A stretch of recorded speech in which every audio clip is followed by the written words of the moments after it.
There we go. There we go. Something is wrong with that timer. Welcome to the channel that looks and sounds exactly like the old channel to the new channel. Some of you may have seen content from this very channel before, more layers. This is the channel that I will be doing all live streams from now on forward. I've taken a look at analytics on my main channel, on the Thomas Sanadra channel, and basically I'm losing subscribers on that channel if I do live streams. So here's the decision. That channel is not going to get anything live unless, of course, I don't know, I do a walk around of a show or something, but that's going to be a while. But yeah, all the live streams that I do in this studio setup will be on this channel. So if you are interested in that sort of stuff, welcome. I'm glad to have you around. If you're not, then the Thomas Sanadra channel will be live stream free from here on out. I don't know if I'm going to be doing like live stream highlights that are edited down or something. If I can get a workflow going for that, maybe. I don't know, maybe, you know, I'm recording this in 4K actually. And the stream here should be 1440 now. But yeah, main channel is not going to have any live streams anymore. So that's the decision I'm making. And this is not the Kickstarter printer. Maybe once we get a bit of downtime with the machine doing its thing, we can touch on that a bit. But this is the Anycubic M3 Plus. I believe this is a printer that was just regularly launched like it should have been. This is a resin printer.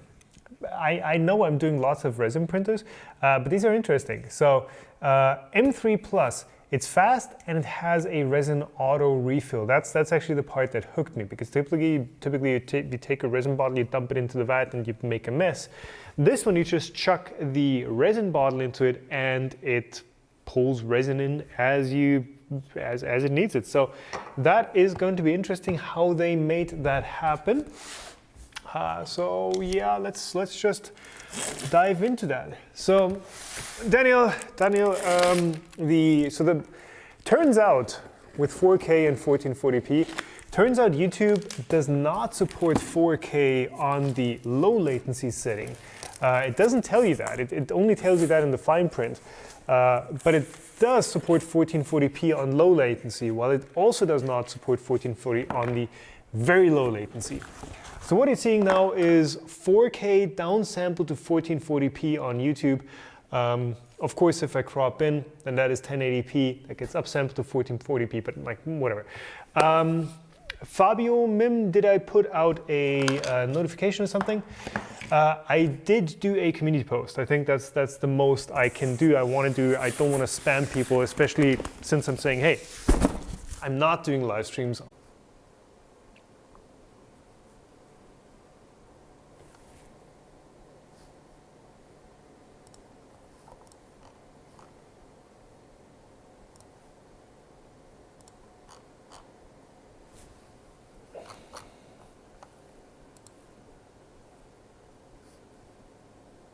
Oh, something's happening. Nope. Nope. I turned down the bitrate to 4500. I was on 9000 or something, but like, what is wrong with this internet connection? I checked the modem, and there's like nothing going up this line. This line is like totally idle. It's a bit over 30 Mbit upload, and this is DSL, so there's no like competition between different lines, neighbors and stuff. I have no idea what is going on there. No idea. But yeah, this should be fine. Daily DSL reconnect is not what's happening. Actually we've got 37 Mbit upload. That's not too bad. I'm just checking the stats and stuff, and it's looking absolutely fine. There's no errors in the connection. So I don't know if it's like I have no idea. What was I saying? Hey, Domenico is here. Domenico's already an admin on this channel. Nice. Somebody did his homework. Back. Okay, so let's say this holds on. Nero, so OBS was giving me actually red status light, and we were down to 0 KB per second. So just complete connection loss, I guess. Like I have no idea. And it's the same time that's happened on the last couple of streams, I think. So I don't know. I keep stepping down the bitrate to 4500, and then it works. Okay, where was I? Back on topic. This is hard to keep to keep focused here. Box, printer. How much did you guys see actually? So we got some accessories out of the box. Yeah, I was talking about these rubber thingies. So these are some rubber hoses that they're including. Ooh. These are very flexible, bendy hoses that I think are part of the resin refill system. But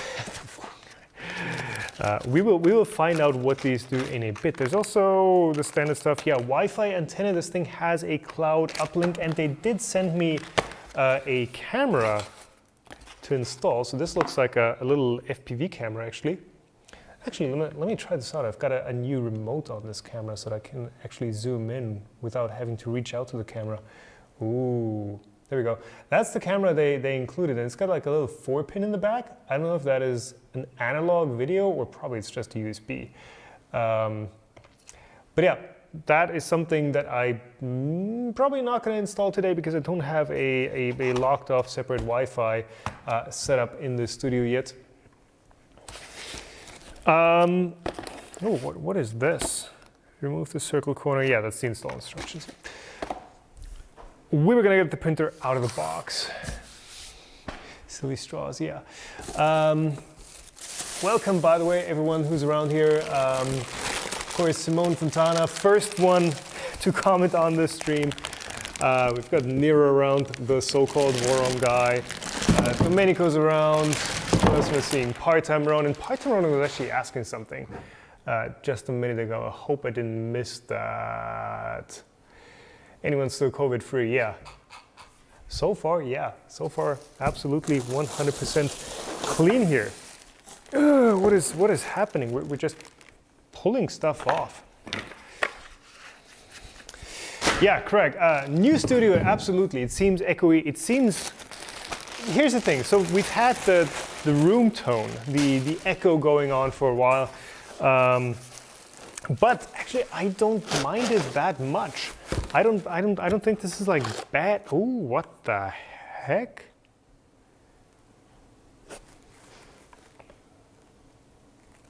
Is that the auto refill? It sure looks like it. Interesting. Yeah, I don't mind the echo. I've listened back to a couple of recordings. That is a big Chongus build plate.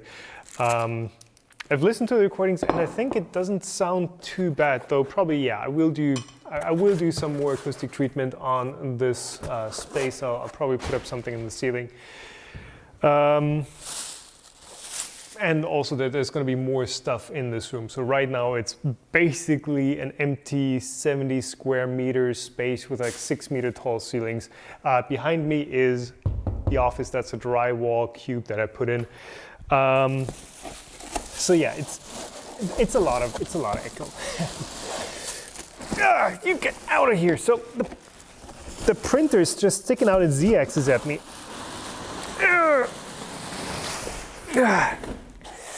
I don't know, I feel like that there were better ways of packaging these things. There was like, should I have cut the bottom open and just let it drop out? Huh.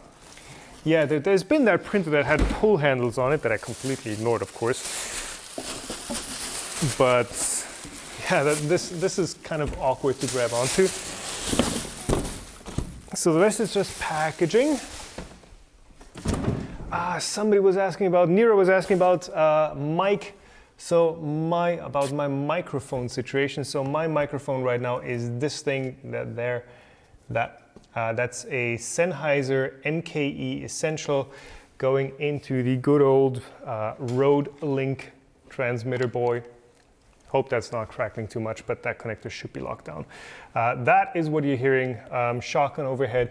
For live streams, it doesn't work that well because when you're moving around, you're moving in and out of the pickup pattern just too much. And these things are, so that I love the sound that the Sennheisers generate, and this thing matches pretty much exactly with, there's stuff on top of it now, with my MKE 600. So if I ever want to switch back and forth between this thing and the shotgun mic overhead, once I put it up, then that is super easy to edit to, and you don't have like these two completely separate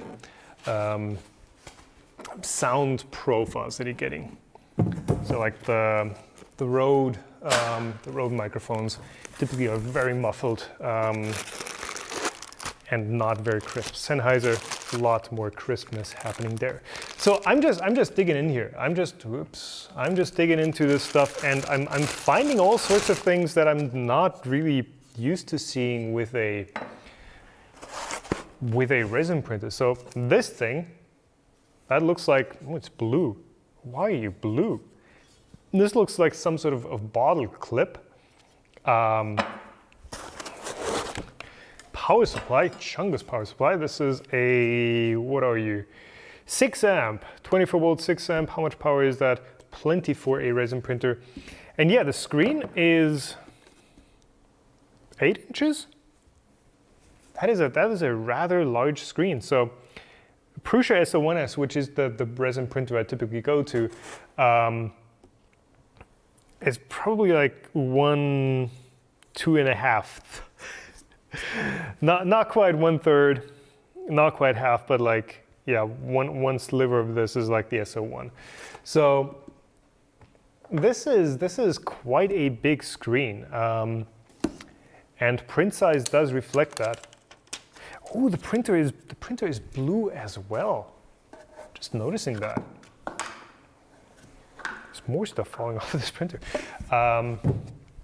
Yeah, the printer has a blue tint to it as well. Is that the Anycubic color scheme that they're always doing? I don't know. So this is my first Anycubic printer in general. I've never used one of their machines. They do make, of course. Oh, hi. They do make, of course, filament-based printers as well. And there it is, Anycubic Photon M3 Plus. What are you? Are you? Yeah, that's transfer taped on there. That is a plastic label text. I'm hoping that's not going to come off. But yeah, this is a sticker as far as I can tell. But the blue is a nice fresh. As you see the bright blue shelf behind me, the blue is a nice fresh. Bit of coloring. Typically you just see the black printers and that's it, but yeah, just an off blue looks nice. And it is quite massive, to be honest. Assembly instructions. So you get the roadmap manual. I guess that side is the English side, and you also get it in Chinese if you're into that. Which is, I guess, helpful. So if some of the translations are a bit rough, you can at least point, like Google Translate, on that side. I should have flipped the camera. You can point your Google Translate at this, and you're going to get an alternative translation at least. So if some stuff is rough translated, you can you get an extra version of translation, basically. Let me just pull up the tech specs here for anyone asking. Anycubic M3 Plus. So pricing wise, it's around 650 euros. So it is not a super cheap printer. It is not a super tight budget machine. Yeah, so specs, we have a screen that is 9.25 inches, so almost a 10-inch screen. We have a usable build area of 112 millimeters by 197 wide, and then we have no, hold on, I mixed some stuff up. XY, is that? Nah, that's gotta be mixed up. That makes sense. So the Amazon listing says 245 by 197 by 112, but it's not a 112 z-axis. So 112 on the y, 19.7 on the x, and then a 24.5 centimeter z-axis. That looks more like it. There you go. There is the printer in its glory. So that is a almost 25 centimeter z-axis. So it's actually, hold on, so that's basically the size of the Elegoo Saturn, isn't it? It's basically the same thing, size-wise. I mean, specs-wise, not quite. So, not quite. That wasn't supposed to sound condescending. No, because what I'm thinking about here is Elegoo machines like the Saturn are, of course, based on the Shitou ecosystem. So you get Shitou box lock-in and everything that comes with that. Of course, now you can use Lychee Slicer with the Mars 3, though I don't know if you can use that with new machines that are going to be happening. Can I set this down? Yeah, maybe. That's that. And Anycubic uses their own ecosystem. Of hardware and software, as far as I know. I hope we don't get the Shitou logo on this one. That's one of the main points why I wanted to check out an Anycubic machine, because so far it's just all been Shitou box or Prusa SL1S.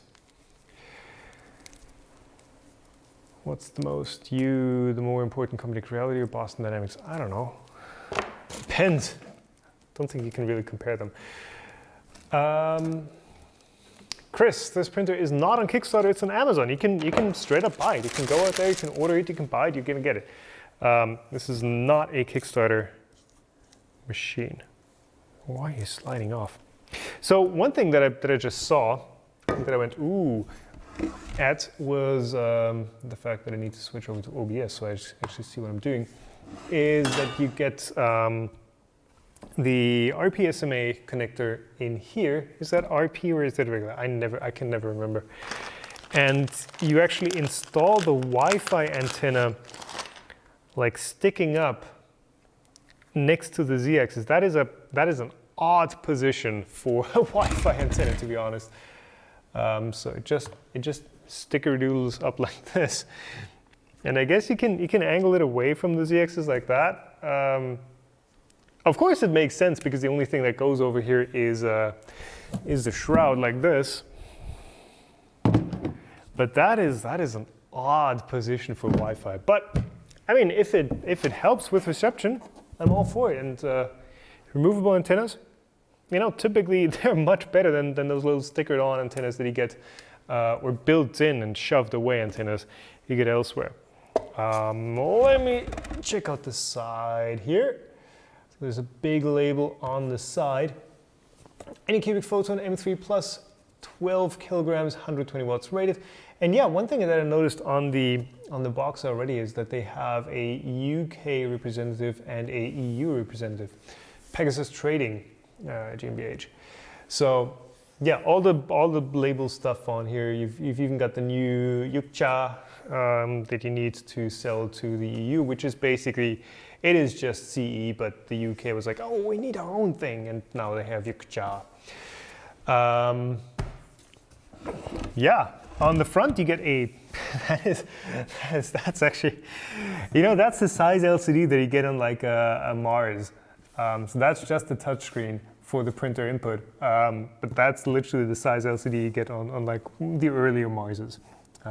Phone for reference, as always, 6-inch Pixel 5. So yeah, that's a beefy screen in there. And then on the side you get a blue USB port that is actually USB 3. That's a proper USB 3 port. Wow, there, that's the extra USB 3 connections. Why does this machine need a USB 3 port? And wired Ethernet, which I love. I do appreciate that you do get a wired option. I find wired Ethernet to be much more reliable than Wi-Fi. So I'm positively surprised so far. Back here actually, so this thing, I believe one of these, this comes off, yeah. So this thing hides a little connector. That's, I believe, the USB for the camera. I mean, that's not going to do USB 3 as an unshielded ribbon cable, but that, I believe, is where the camera plugs in. And if it works for USB 2 1 point something speeds, then that's fine enough. What is this cover on the other side? So there's another one of these taped in, oh, this one's stuck down pretty well, huh? Another one of these taped in little acrylic bits. No filter? No. So that is actually one of the things that I'm missing on this machine. There is no, and this one doesn't feel like it's supposed to come out. But it's coming out. No filter, no. There's no UV.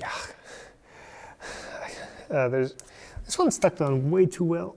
Come on. There's another connector. So to finish that out, no, there is no activated carbon filter. I believe these are just the fans for the UV LED underneath. What are you? You're like a 6-pin connector for something. I don't. Okay. What do you plug in there? What needs 6 pins? Someone probably knows what's up there. Is it part of the? Oh, 6 pins! I found it. 6 pins.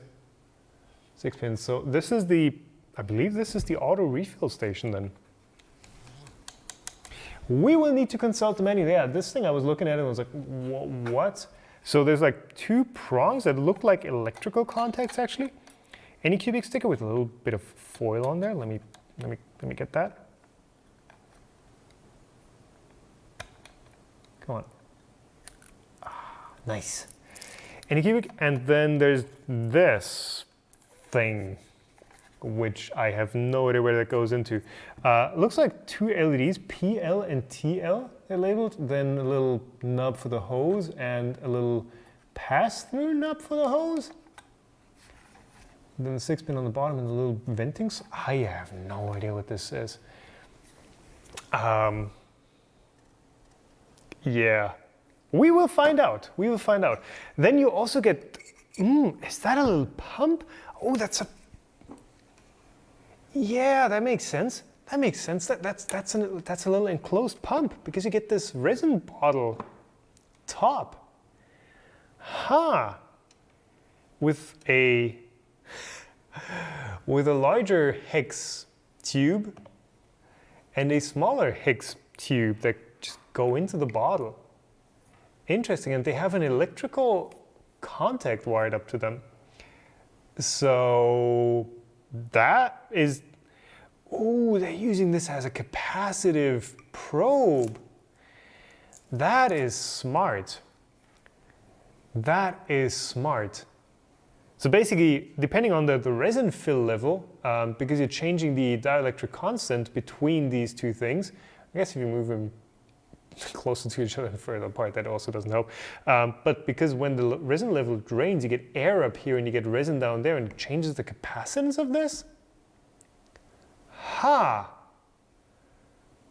That's pretty cool. I mean, it's a similar concept to how Prusa senses resin levels on the SL1S and SL1, where it uses the bed as a capacitor plate and moves it down against, I guess, the vat or the rest of the printer frame, and it detects how much capacitance it has at a certain height, and it detects if it's resin or air through that. But that's pretty much what this looks like. Yeah, one of these is just a rod. The other one is the tube that it sucks up the resin through. I believe that's exactly what this is. Resin fill level sensor. Very cool stuff. Okay. So what I was expecting actually was something, as always, I don't do much research before I unbox these videos, but what I was expecting was some sort of system where you had, I don't know, a position where you'd mount a resin bottle. Let's grab a smaller one. They also sent me 4 bottles of resin. I do have plenty, but more never hurts. Oh, you sealed shut. Okay, that's probably good. So where you mount the resin bottle and then like screw it in or screw it in like this, and then it swivels up and it just does the dog bowl filling thing where it, you know, it allows itself to pull in air and then it blobs out a bit more resin. That's what I was expecting, but this is so much more involved than that. That looks like it's a little pump that's actually pulling resin out of the bottle. And the thing is with, does that fit on here? That doesn't fit. Okay, so you do need 1 liter bottles. That is too long for the half-liter one. The thing with the Formlabs refilling system was it was almost that, where you had the dog bowl filling thing. But with Formlabs, you had a drain valve up top and you had a bite valve at the bottom that the printer pushed open. There was a little servo or something in there that pushed against that bite valve and opened it up. But with this, you're actively pumping resin in. I don't know if that's like more or less elegant. So I've read a really quick test article about this, and supposedly the refill is also pretty slow. Oh yeah, you guys will see this probably.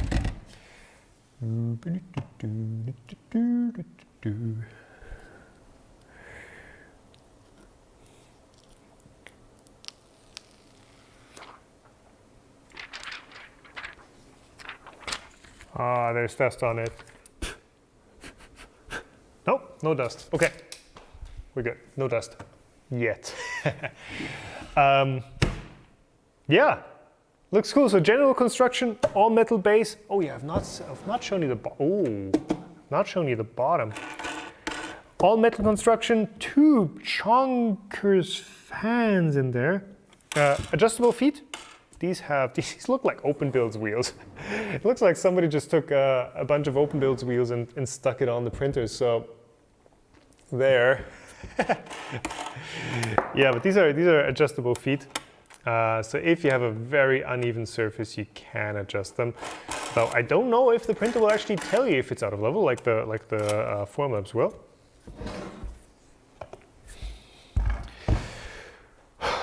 Okay, I think that should be all. Anything I missed in chat will be horrible to clean, I guess. Yeah. Yeah, that's going to be bad to clean, unless you can pump IPA through it, but even then you're probably not going to be able to clean all that out.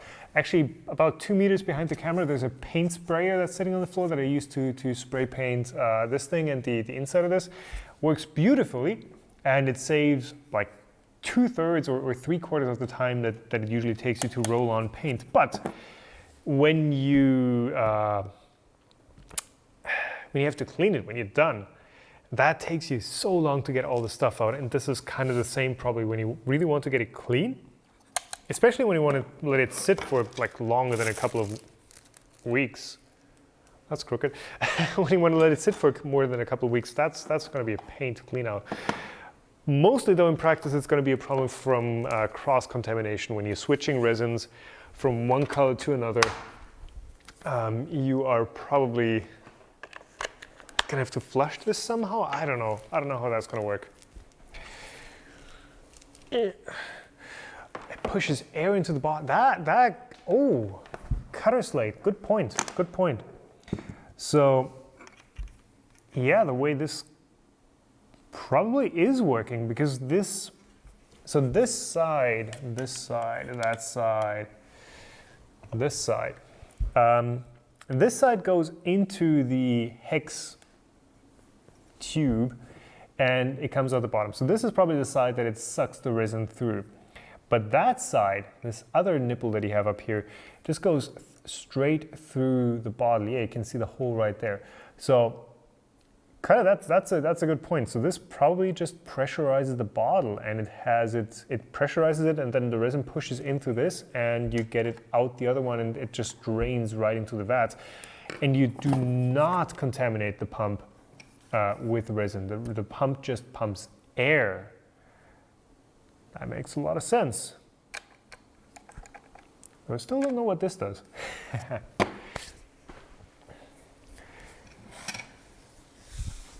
You can also put the bottle into a heating system. Oh, good point, good point. They have a mounting piece for the bottle on the back. Yeah, that's the mounting piece for the bottle, I assume. I was wondering about how this would work, whether this would have the lid up here, but then it wouldn't fit, so you just drop the bottle into that. Now, of course, it only works with bottles that take this screw cap, which I think is most of them. This looks like the universal size. This doesn't look like anything proprietary. But really, if you wanted to, there's no chip, there's no sensor, no crap like that. It is just a bottle, and if you really want to, you can fill this stuff with your own, Craftsman resin, with your own resins, if you don't like their Craftsman resin, for example. This just goes in there, yeah, that goes in here, and then you get yourself a printer that refills itself. Pretty neato. Where did I put the manual? There is the manual. What are you? You are a... What are you? Are you a screen protector?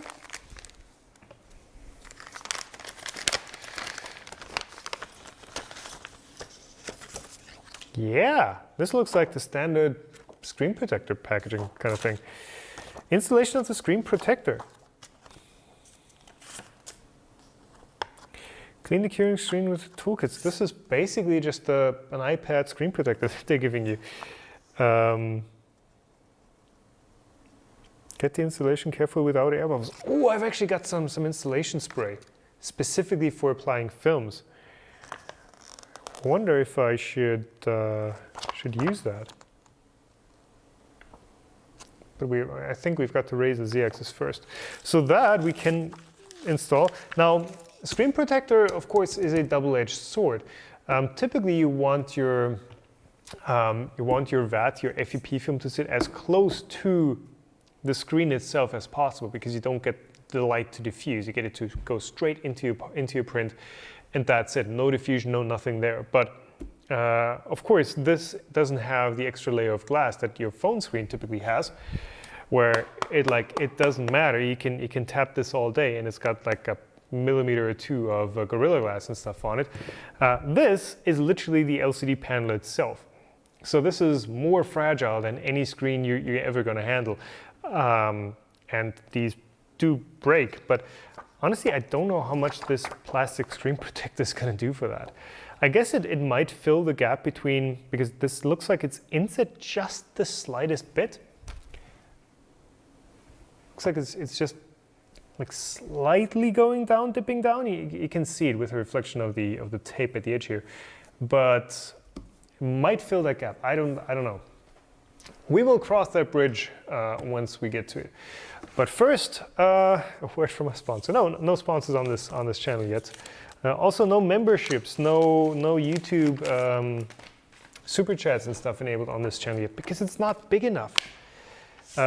We get to what's the milestone? I think 1,000 subscribers to enable something. Monetization even, yeah, basic ads. I need 1,000 subscribers for that. So if you're watching, please subscribe. Thank you. And then we'll have gratuitous amounts of YouTube ads. I don't know if that is a good incentive to subscribe, but please do. Manual. Assembly and leveling instructions. Oh, remove the black square cover. Okay.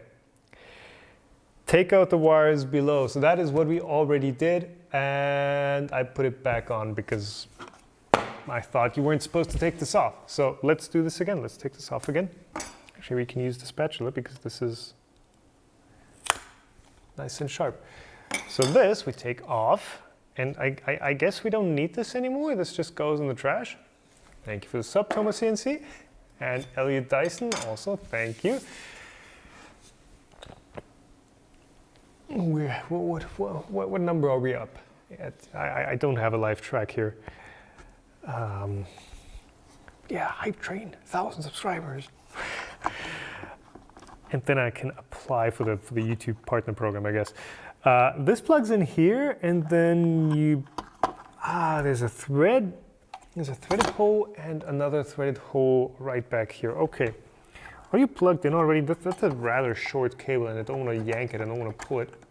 Didn't hear a click, but it feels like it's, yeah, it feels like it's set. So that goes in here, that goes in there. And this goes against the vat, then I assume. Does the vat have anything? No. It doesn't have anything special there.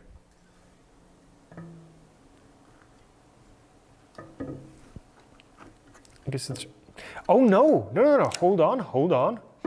This dips in. This dips into the resin. This is getting wilder by the hour. Is that like a,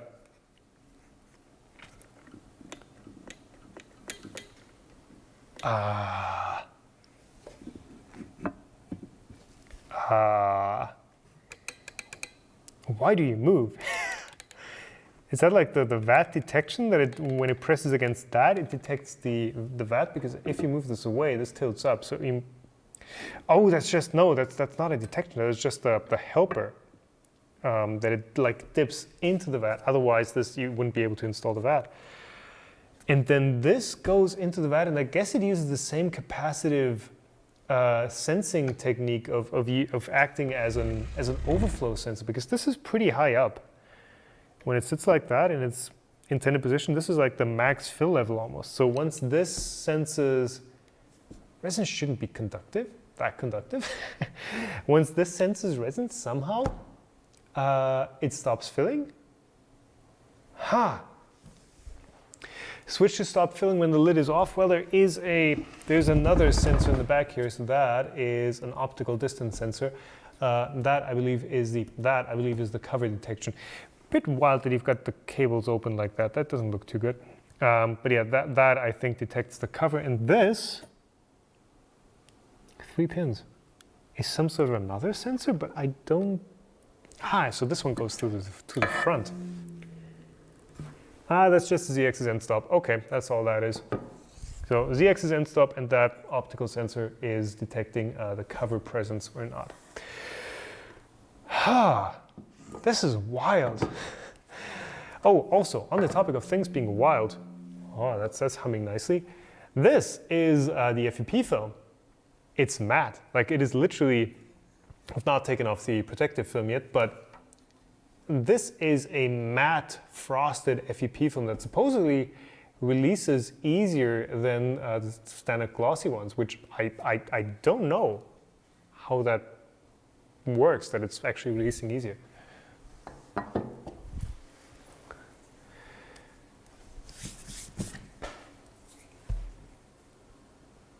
You aren't very conductive, you have a lot of capacitance. I don't know. Andre, greetings back to Canada. Let's see, manual. What is the manual telling us? Connect the wire to the resin sensor, then install the sensor and resin holding brackets. So we're going to need some screws. Not a very detailed manual. Insert the thread cap into a bottle and tighten it. Okay, air pipe, feeding pipe. So you can also choose not to install the auto feed unit. It's just saying, hey, unpack and remove all the accessories. Skip to step 7 if you do not want to install the accessories. So install. That's literally what it says. Install the accessories. So I'm going to choose a couple of screws here, and there's these and there's these. I'm going to say it's these. These look like they're going to thread in. They are including some hex keys, Allen keys, if you want to call them that. What do you call them? Hex keys, Allen keys, hexagonal drive units. So one screw up here. That looks like about the correct length. So like 4 turns, 3 turns until it's snug.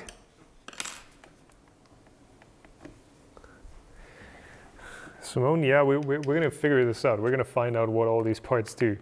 That's, like I said, I do little reading up before I do these live streams because I want to discover these things as well. along with you guys watching. I think that's what makes this stuff interesting. If I just tell you, oh, that's how all this stuff works, then what's the charm in that? Being an expert? Other people can do that.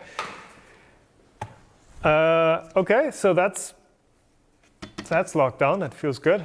Install connect the wire. Yep. Insert the cap into 1 kilogram resin bottle and tighten it. So this plugs into something. This plugs into the printer then. So this, my tea. I've watched too much Dang Pods. My puck cell.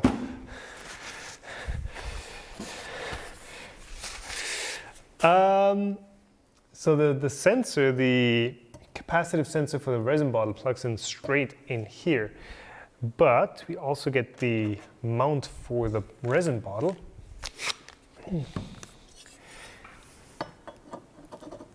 That goes in there. There's a little hole that goes over that screw. I mean, okay.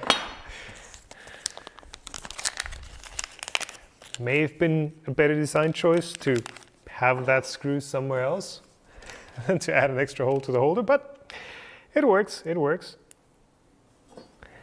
And I'm really liking this blue. I've just peeked over there and I'm realizing it's a very similar blue to a blue I've recently used. Get in there. I'm going to show you that blue in a second. I've got it sitting over there. Imbushlessly, yeah, I mean, I'm asking about the German-speaking folks. There's only really one name for these. But what about the English folks? So quick peekaroonie. What's falling off when I pick this up? Oh, can I plug this in? I think there's one loose wire here that doesn't look like it's where you're supposed to go. I'm gonna take you out. There's probably some segment that's not gonna light up, but I'm gonna show this exclusively to you guys. Nobody has seen this yet. Which side is up? Hi!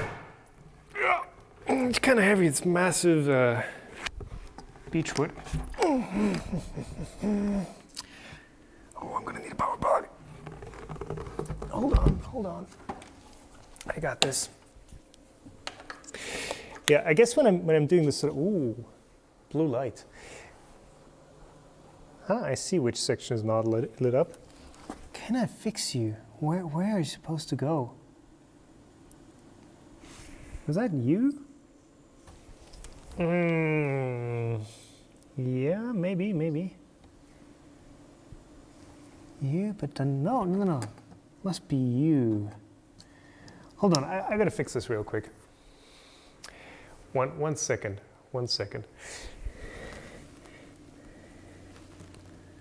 Maybe we get a fire, maybe we don't.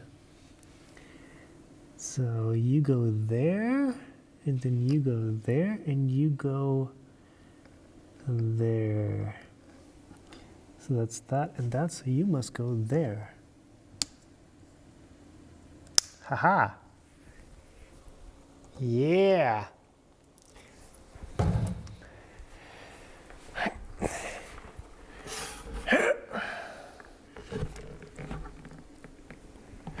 Quick peek.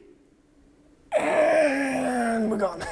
No, but this is the exact same blue. That background color is like the same Anycubic blue. Almost. But yeah, I made a logo. And it's really glowy and it's like, yeah, it's kind of heavy. Coming soon, TM. This LED neon stuff is amazing. So by the way, that's what it looks like without the stuff on. All the glow is just airbrushed on. It's all fake glow because this stuff mostly glows out to the front, but yeah. Quick peek. I still need to work on channel graphics and stuff and all that, but yeah, I've talked about a main channel rebrand for years now, and that's that. Just quick peek. And yeah, it's the same, almost the same blue. Mine's a bit more saturated than this. So that's what it reminds me of. Oh, weird. EL wire Felix. So no, this is not EL wire. This is actually LED strip. BigLife.com made a nice video about this. It's an LED strip that is like on its edge. So when you're looking at this from the front, it's glowing out the side, and then it's in a flexible PVC channel that guides the light out the front. So much more affordable than EL wire, much brighter. Is that another 1 kilogram bottle? No, it feels very light. Much brighter and much longer lasting. So that is that. LED neon is what you're going to find it under. There's like 2 or 3 different sizes. But that will come in its due time. So glad you're liking it. It looks. I just had a peek over on what it looks like on stream, and it looks awesome on camera. I am kind of relieved. So it's interesting that Anycubic are giving us the 0.5 liter bottles of resin when we can't actually use it with this printer. So they're giving us this. That is a weird way to write that. Giving us this EC UV resin in black, and more EC UV resin in black. And then we've got 2 bottles of the Craftsman resin for 3D printing in apricot. Okay, and this one's beige. So I think I'm gonna go with the apricot. Apricot sounds a lot more appetizing.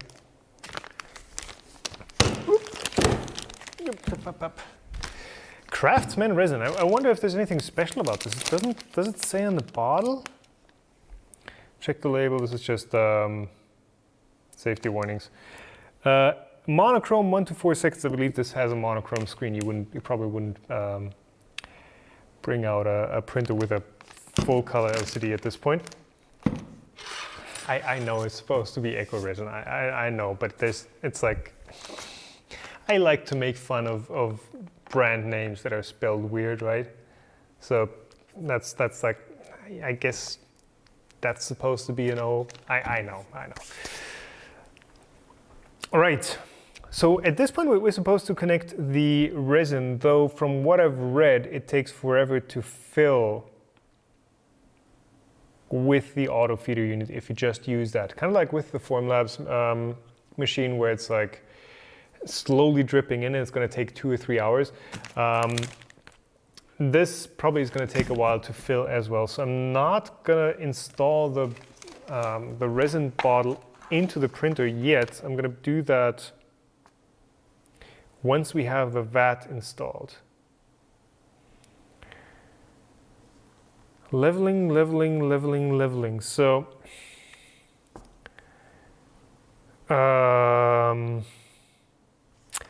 I guess to install the vat, we need to have the protective film installed, and to install the protective film, we need to move up the Z-axis, and to move up the Z-axis, we need to power up the printer. So let's power up the printer.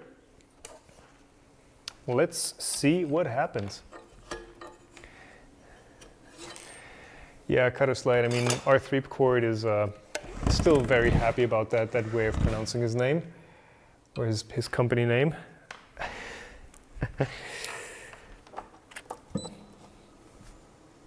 Beepity boop.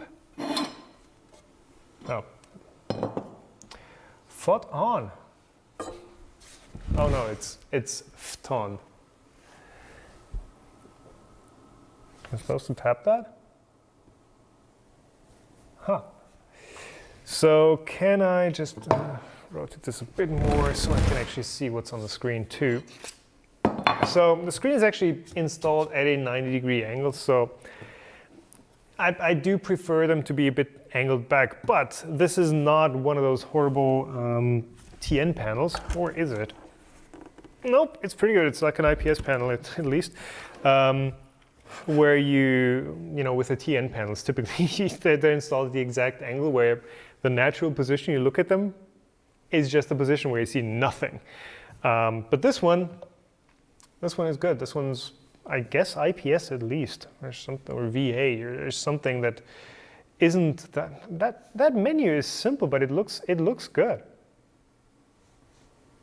That looks like a slick menu. Okay, no scrolling there. Move Z, ha. 10 and what's that? Oh, it accelerates. Why does it accelerate so slowly? It doesn't need to. Oh, by the way, Z-axis, ball screw, and then 2 HRJ 15 millimeter tracks. These are EG15 tracks. So these are dual line. These are not the compact MGN type. So these are proper. You see that these are the thick types that have a rail or a roll of balls that runs in the front. Oh, you can't see that. It has a roll of balls that runs in the front and one that runs in the back. So typically MGN just have one row of balls to make them more compact. This has 2 rows of balls, which makes it much more rigid and a bit thicker. But yeah. Just want to point it out. This is so these linear rails, these will never flex. Like these are literally like the strongest part of the entire printer. Also, this entire Z-axis,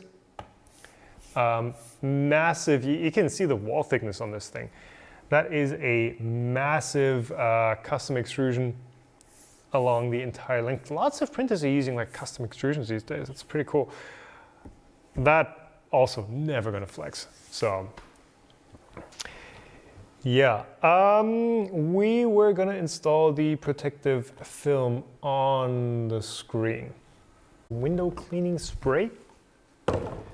And I've got some install spray because I put window films on all these windows on the office. Oh yeah, by the way, listen to the acoustics change in here. This is the office over here, and this is just a lot better. There is my install spray.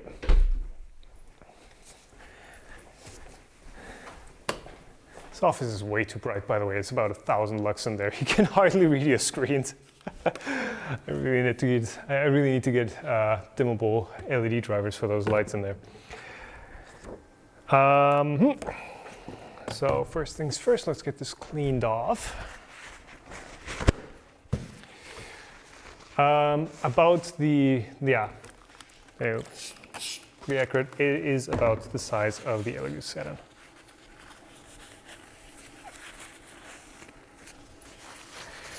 So you come off.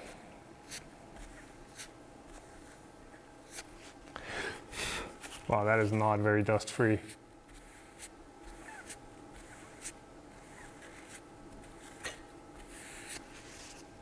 I guess I don't have to do this while the printer is powered up.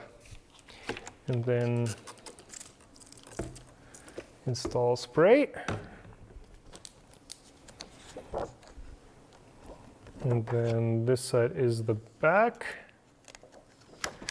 And I should probably be wearing gloves for this, but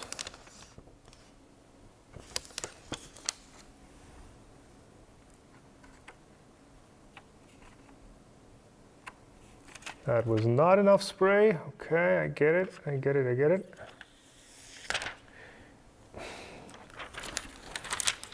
Let me apply some more.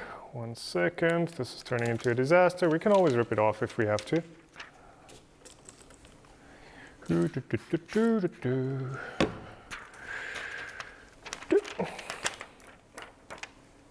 Slide on there. Come on, slide on there. Now it's sliding. Okay.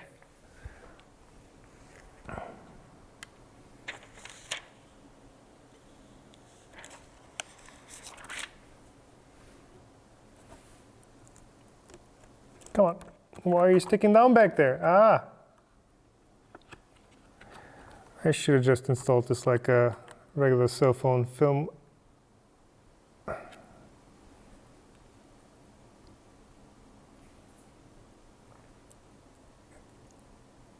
Okay. Dude, it's too short. Oh no, I'm too far this side.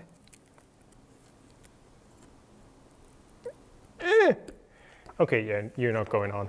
You are not going on, forget about it. I'm not doing this. I'm not gonna wreck the screen, I'm gonna be careful, I promise. Yeah, there is a delay now between audio and video? Ooh, it shouldn't, there shouldn't be.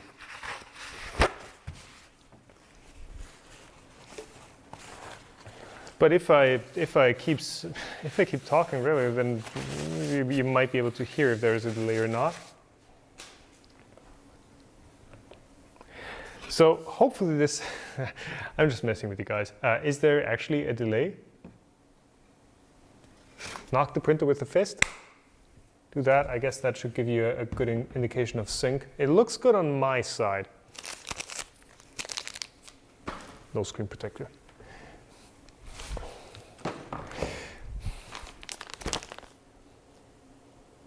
It is suggested, yeah, no. Suggestions ignored. So, no screen protector, which means we can install, we don't install the resin vat, we can install the resin, the bottle, okay. Bottle goes on once we've got the vat filled. Okay, makes sense.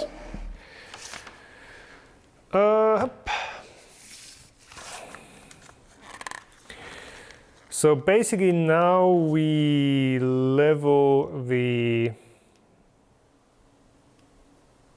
install the platform and we level it. Yeah, this is wet now from all this spray stuff. Okay, how do you go on? Okay, so this is interesting. It's very, very simple, very old school leveling mechanism with the 4 screws on the sides. And then these, of course, just hold down the actual print plate. So no ball head adjustment. So just the good old adjustment screws, which means it technically can't adjust this way much because these sides are still going to stay parallel.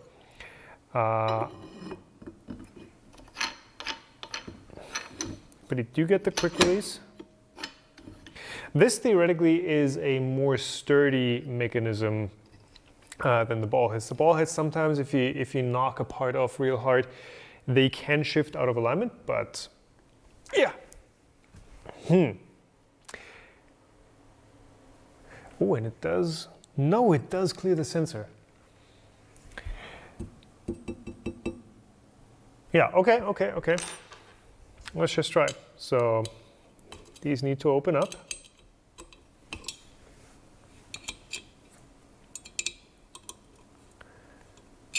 Come on.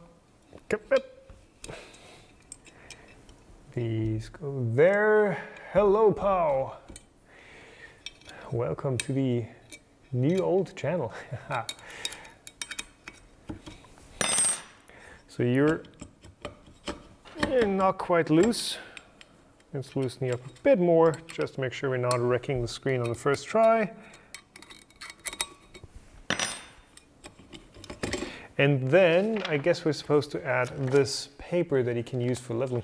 I like the style of this.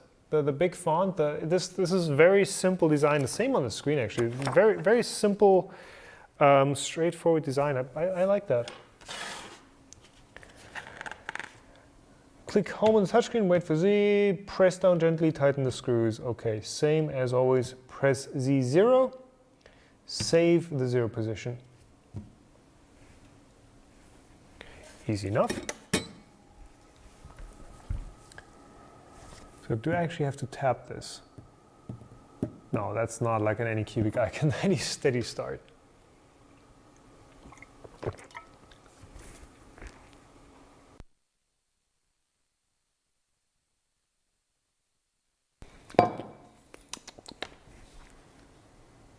Oh, sorry about making those extra noises. Those weren't necessary. Where were we at? System. Nope. Tools, move the home. And you're loose. Okay.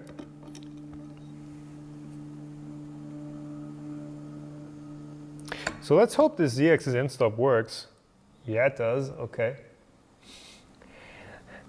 I mean, if the ZX's end stop doesn't work, this is going to ram it straight through the screen. It's kind of scary, to be honest. Water bottle from LTT store? No, this is a tea bottle thermos from Aldi. Don't have any LTT store merch yet, unfortunately. 3D Nero does. You just got a dank water bottle. I think. Shirts too, something like that.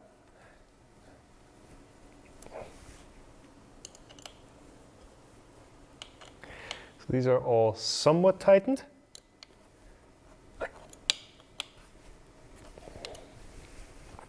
Right, and let's get these tightened down all the way. So I pre-tighten them a bit first, just to make sure that once I apply proper force, I don't move it back out of alignment. So just finger tight it first, and then just an extra couple degrees. It's not much until these are fully set. So you are rocking a bit. Why are you rocking? Is my table crooked? No, one of these feet is a bit out. Still rocking, okay. We do have leveling feet. Better, okay. So that's that, then Z0, set the yes.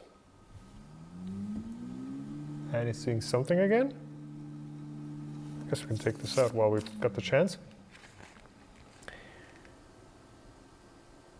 And that should be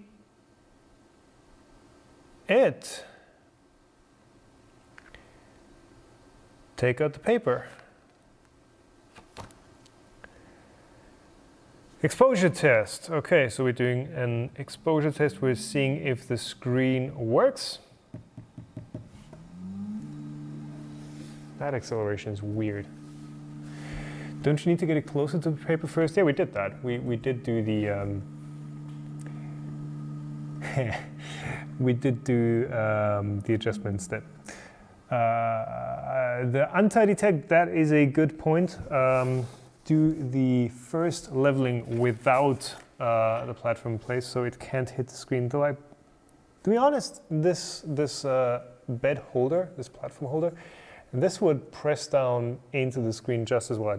I think it has those extra 20 millimeters or something in travel to still make it all the way through the screen. Exposure, I guess. Yeah. So let's do the test exposure for. Is this thing running some sort of, that looks like a GNOME GUI kit. Don't expose too much. Okay, that's working. So you can see the LED array. So this is a similar LED array again as to the Prusa S01S.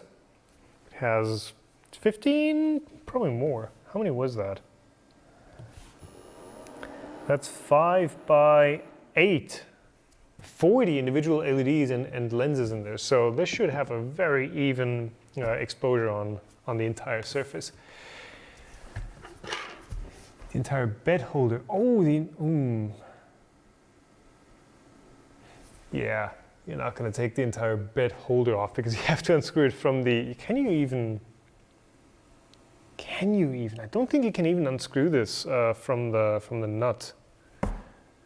You'd have to take the nut off, it looks like. So can't really do that, unfortunately. Okay, screen is working. Wi-Fi antenna is working. Well, we've not tried that yet, but I assume it is, and we're not going to use it. For now, I don't have a separate Wi-Fi set up yet.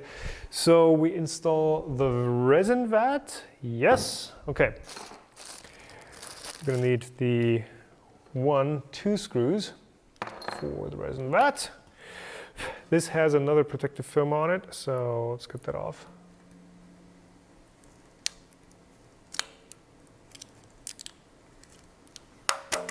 Oh.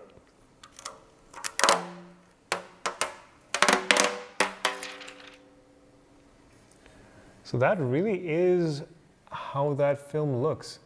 Really, it's just a frost that you can see how much that diffuses stuff behind it. frosted surface. On the bottom it's shiny. So the side that's facing the, where was that? The side that's facing the LEDs, that's shiny, but the top side that is facing the print, that's coarse. There's some stuff in here. So this corner has a little, what's this called? Like lip in it, and I don't know if that is, is that supposed to go towards the back? No. Doesn't look like it. So I thought this was going to be like a guide for the fill tube, but I guess this is just to pour out resin if you ever need to. Spout. Yeah. So that barely, you can see how tight that fit is. No, that side. With those two prongs, like you can, if you ever like yank this up, you're probably gonna bend these. That looks very fragile. So you really have to slide this in underneath, and then it falls into place. It pushes down on those, on that tab down there, and it pushes the two needles into the vat. I'm probably gonna break that. Telling you now. There's some filth in this vat. What's up with that?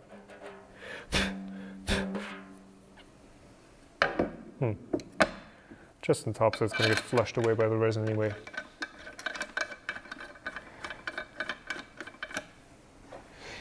You will get better edges. Yeah, so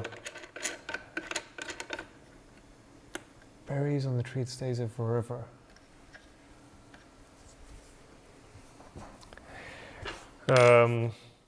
Yeah, Daniel, I bought some commercial mate, some commercial yerba tea, just to hold me over until you figure it out. So no rush on that. But I very much appreciate the effort. It's in.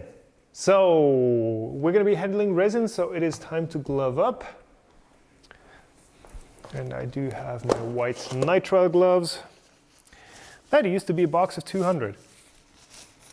Yep, and it's almost empty.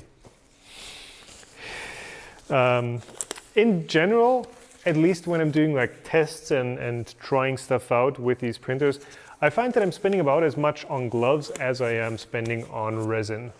So I think a 100 pack of gloves is around 10 bucks if I remember correctly. And yeah, you do go through gloves quite a lot when you're switching resin, when you're figuring out how to clean stuff. Oh yeah, that's gonna be a problem, right? I don't have a cleaning station here, so we're just gonna be able to look at this stuff uncured and unwashed. Maybe I can spray some window cleaner on it. Or drizzle some ethanol on it. We'll figure it out. But yeah, you do use up a lot of gloves. I guess if you just have the thing set up, if you have the resin in there, if you're just churning out parts and you're not swapping resins or anything, you're not going to be contaminating using that much glove material, glove stock.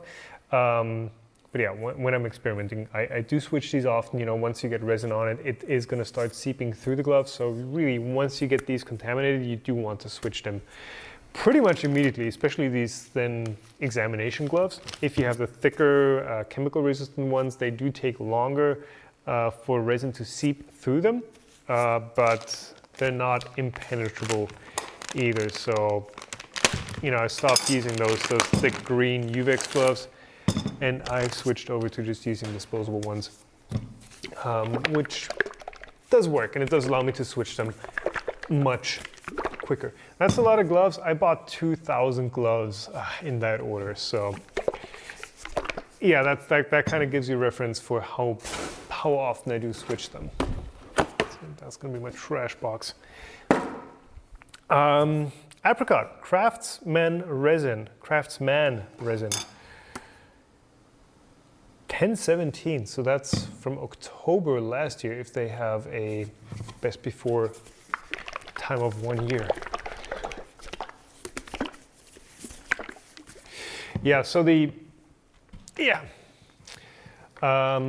the Anxiety Tech, the diffuse film or the diffuse optics on the, or the diffused look, that's a nice color. It's supposed to be easier to peel. Oh, and that vat fits a lot of resin. I can almost pour the entire bottle in here before we hit the max level. Wow. That is one deep and big vat. Can I get that drip in there? Yeah.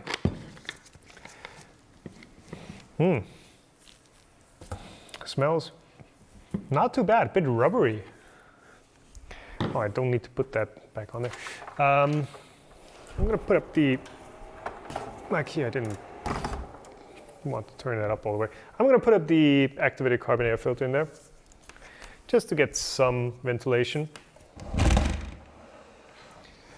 So, the good thing is, this thing is heavy. So with the Elegoo Mars 3, one of the things I complained about was that it was too light. It was an all plastic construction, like the base was all plastic, the lid, of course, is plastic. The ZX is very lightweight. The entire printer was like, whoop, and you'd yeet it across the room.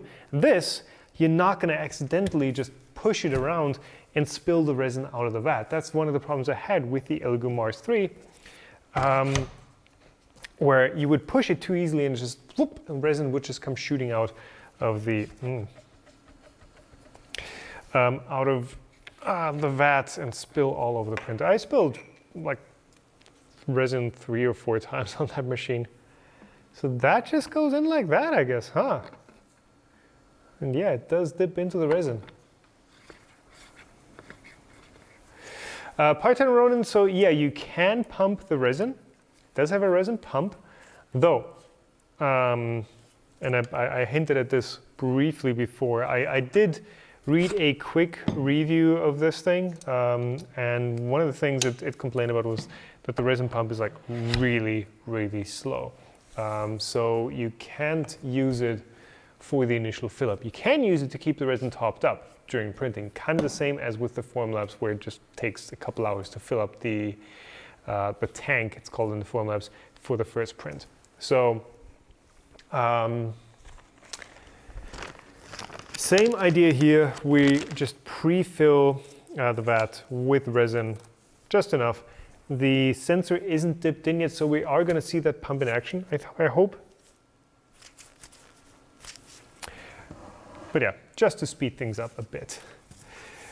It's only a 5-liter bottle for these larger prints. Though, I mean, you can run through an entire 1-liter bottle in one print, right? You can use that up completely with the build volume they have here. The Formlabs machine, the L machines have 2 resin tanks, 2 1-liter tanks, and even that is probably not enough. And one of the things I noted about that printer is that you can't resume once the bottle is empty. Like you can't, I don't think you can swap in a fresh bottle. It just errors out and it's like, no, not doing that. Well,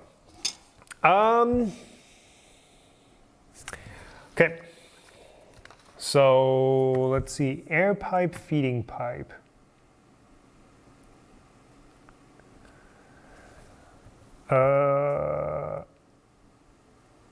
Which is which? So we've got a black and a clear hose. So I assume the feeding pipe is the clear one, so you actually see what's going on. Air you don't really need to see.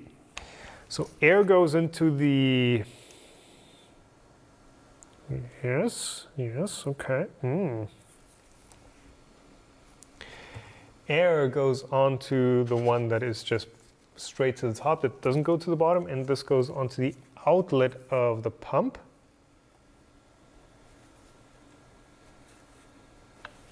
And then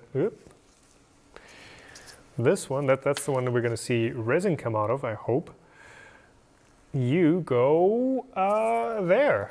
Okay, so that goes onto the little moving platform, the thing that tilts in and out, and you just plop that in there. And the other side is not a hose coupling at all. It's just,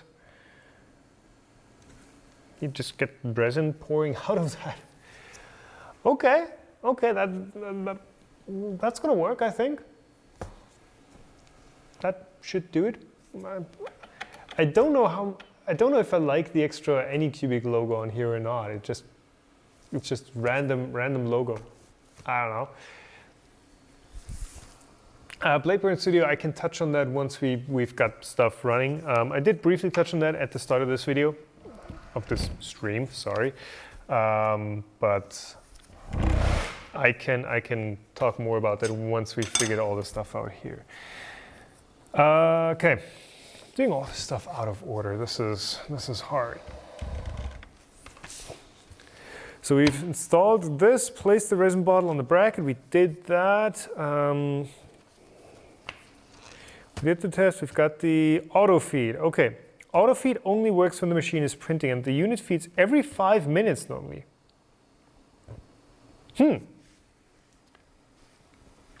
So let's see, settings, auto feed, no, auto feed. Feed in, yes. Resin in bottle sufficient. Okay, that's not a very precise resin meter. Sufficient. So I guess it's just it's just sensing if there's still resin on it. Okay. Feeding speed 80%. Why is it 80? Why do you need to adjust this? We will find out in due time. If the insufficiency of the resin in bottle is detected when it is printing, the machine will beep to warn and disable auto feed. Please add or change resin first and click auto feed to enable it if necessary. Okay.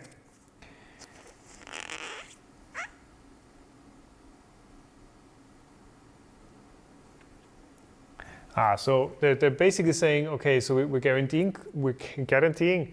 guaranteeing compatibility with our resins, but if you use a third-party resin, you need to check if the max level sensor is working. And there are two lights on this thing, which you can kind of see back here.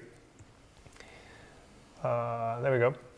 So green is, I guess, working regularly, and red, they're saying check that the red light goes out when resin reaches both needles before printing. If not, the resin cannot be automatically feed, because then of course it doesn't know how full it is. So this light is this red LED is basically your indicator if it's not overflown, and the green I think is just power. Printing, check FEP film. Wear mask and gloves. Oh, we're a bit late on that. Slowly pour resin into the vat. Oh, actually, hold on. I made a bit of a mistake there. So I was just wondering, okay, if these tubes run like that, how are you going to be able to put the lid on? Because the lid is just going to swash those tubes. There is a feed through here that you route the tubes through. Okay, so I should probably do that, otherwise we're not going to be able to put the... Come on. Otherwise, we're not going to be able to put the lid on at all. Which I don't know if it's going to complain or not, but yeah. Pytime running black tube for resin. I did actually intentionally choose the clear tube for resin, so we see what's going on. So we see if we're pumping resin. Come on! So we see if we get resin flowing. I don't know if that's the right choice, but no, so that one does not go into the pump. Don't know if that's the right choice, but it's the choice that I made. Swap the tubes, swap the tubes. Swap the tubes. But it didn't say. Oh, wow.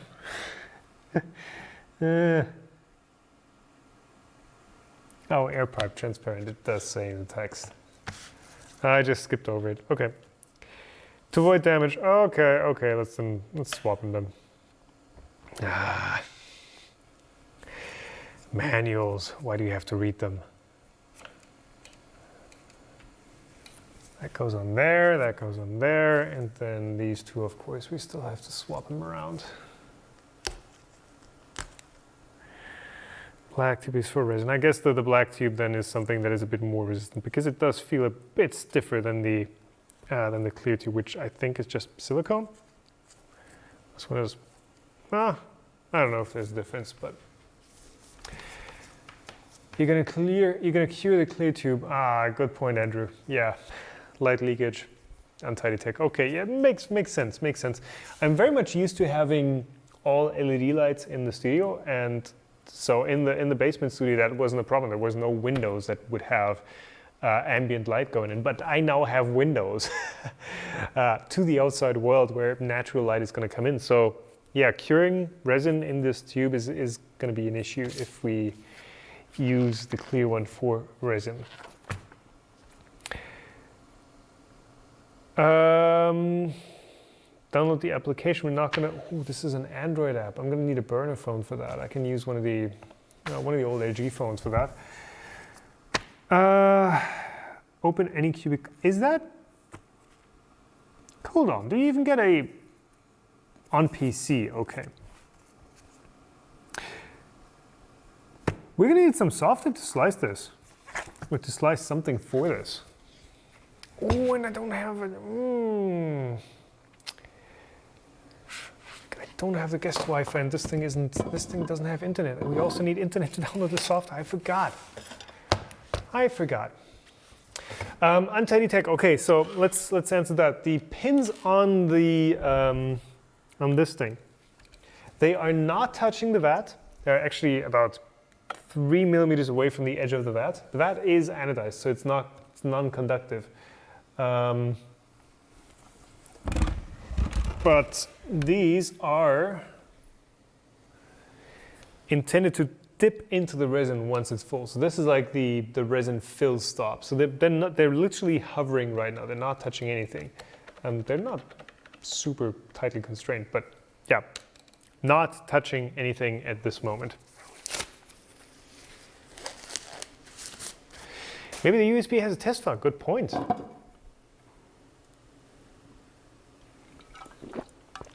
UST. It's not going to turn into a good pun. USB port, other side. This side.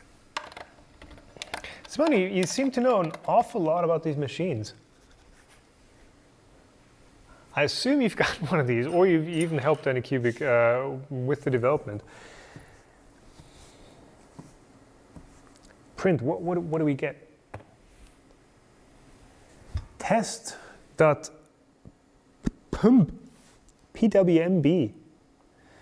Files, English, Anycubic. Oh, we've got a slicer on here.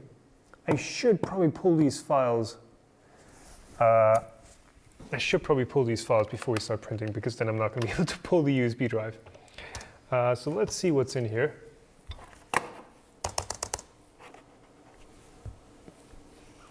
Oh, hello there. This thing's been on standby.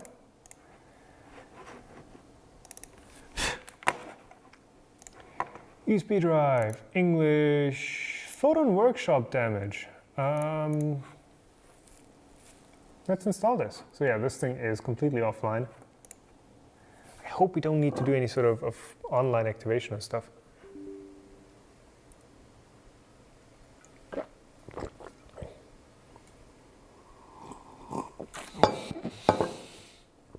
My face is the use T port for the tea, for the green tea. Okay, that's actually pretty good. Oh, what did we agree to? Please carefully read and fully understand all the contents of the agreement on software license of Photon Workshop.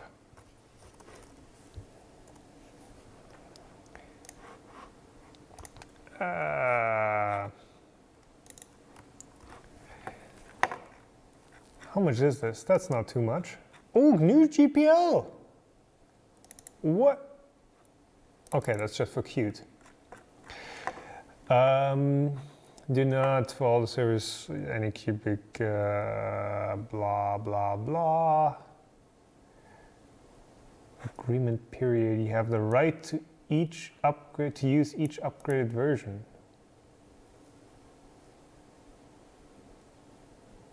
You may not reverse engineer. You may not redistribute.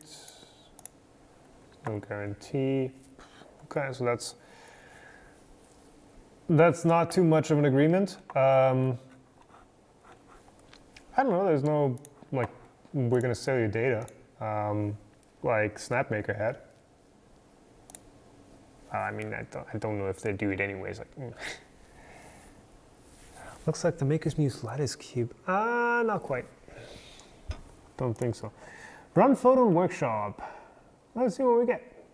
So this is from January. This has been written on it on January 14th. This has been around for a while. January 11th. So they announced this printer on March 28th. So that kind of gives you reference for how long these things are cooking for until they get released. That looks a lot like shit the box. Okay, that goes to Anycubic. Why does this look like shit the box? I mean, it's not, as far as I can tell. Or is it?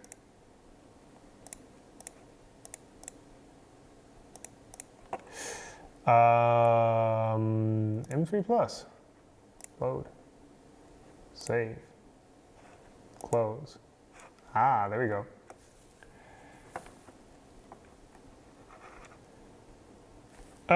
What should we print? So I don't have, like I said, I don't have any internet here.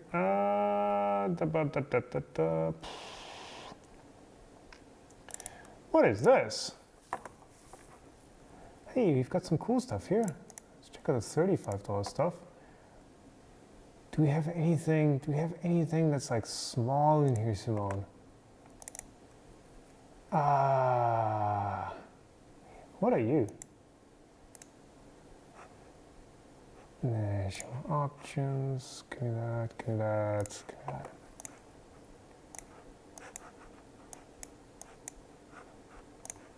What are you? Yeah, that's good. Oh, no. No, Windows 11, have you literally disabled the STL viewer until you get internet? Are you kidding me? Are you kidding me, Windows 11? That is lame. And AeroSnap doesn't work with this thing. Nope. This drag and drop also not. Why cannot drag and drop into this? Oh.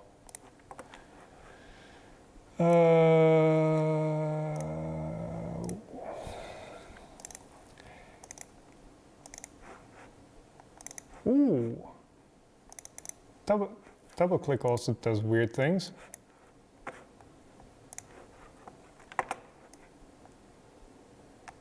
It's a bit big, isn't it?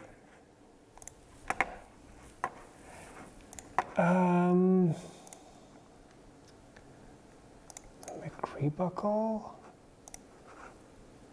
God, I mean, Windows 11 on the one hand, kind of cool. On the other hand, pain.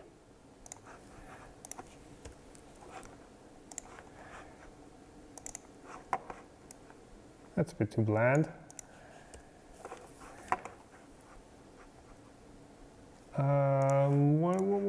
What do we do? What do we do? Does this have some detail in it? Simone, help me out here. What should I do? What should I print? Oh God, I keep messing up here. It's multi-part.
You're blinking. One moment, please. I need to find some bats. I did bring some extra batteries, but I don't know where I put them. That's one of the things I hate about this this road link system. It uses AA's, and it doesn't let you recharge them inside the thing. So you literally have to take the batteries out and recharge them outside of the transmitter, and you can't just plug it in to recharge. You always have to swap them. And then you're frantically walking around with batteries that are dying, and like, there's my battery box. Oops.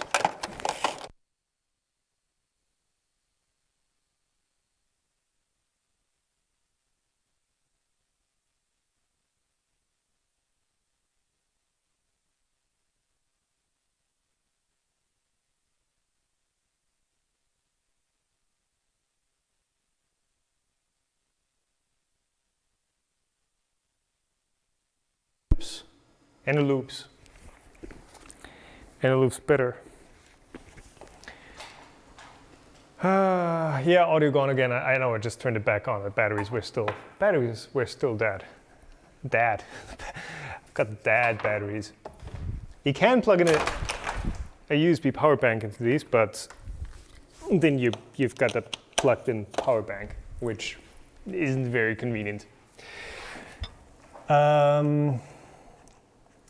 Okay, so I just want to see if this, what it does. So let's head over to supports. Why does this look so much like Sheet2Box? I can only think that this would be intentional. Let's see what it does. So automatic support. What do I click? Fill? Hollow mesh? No, I don't want a hollow mesh. Just want to fill. That is not a lot of supports. That is, wow.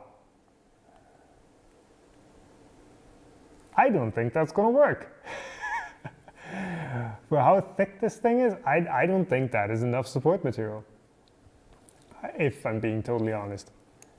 Supposedly the FEP film is like super easy to release, but like not that much. So let's try something else. Well, first of all, no, you guys aren't even see the screen. Okay, sorry about that. That's how much supports we got. That is not a lot of support material. And also it's placing support material outside the print envelope, so that's not gonna work. But I just want to see how long this is going to take. Just all default, I didn't change any settings. I just said, okay, this is at 5 hours. Wow, that's slow. I'm so used to SL1S speeds where it's like, hey, you fill up the print platform and it's never going to take more than 2.5 hours. 5.5 hours. I don't have that amount of time. Do we have a faster print setting? Whoa. You have basic and advanced, but there's only get the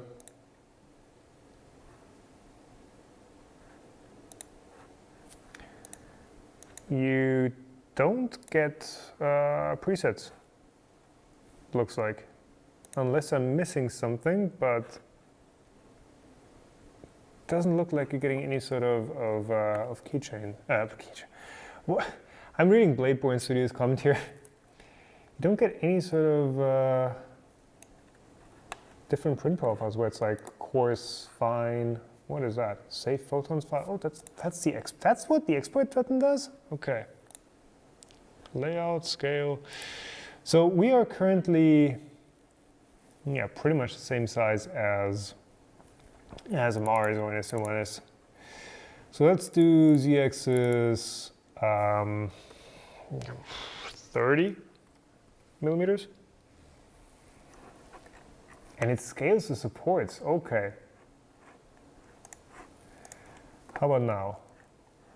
1 hour 30. That is still way too long. That's going to be like 1 a.m.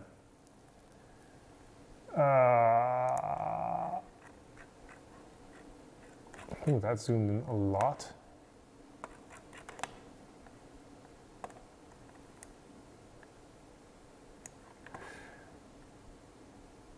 What do we do? What do we do? What do we do? It is way too late. It is like 11:30 already p.m. It's almost midnight here.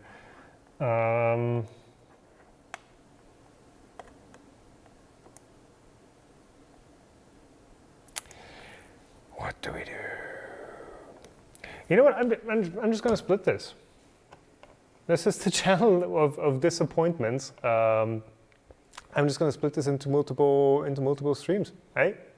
So like in 2 days or something, I can come back and I'm going to have the Wi-Fi figured out and we can try the cloud functionality and all that. Sound good? And then we're actually going to do the print because I'm running out of steam here as well. And these prints, I really expected these prints to be 20 minutes in and out and we're done. Which is not what we're getting. We're getting one, you know, for even a where are we at? 30 millimeter tall part, you've got 1.5 hours. Even if you go down to a centimeter, we're still gonna have half an hour of print time. But then we get a 1 centimeter tall print. Should we do that? That is not a lot of pixels. I guess let's do 1 centimeter. I'm so spoiled from the, where's our print? I'm so spoiled from the SO1S. Remove all supports. And then let's do this automatically again, so we actually get the supports at the correct scale. Okay, that's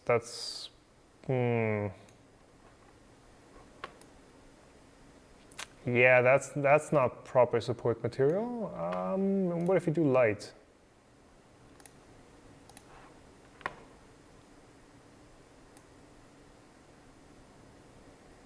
Yeah.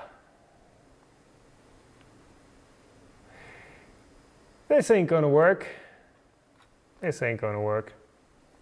Okay, yeah, I'm gonna have to figure that out because this isn't quite working. I was hoping that, again, print speed would just be much faster. Like I said, I'm spoiled.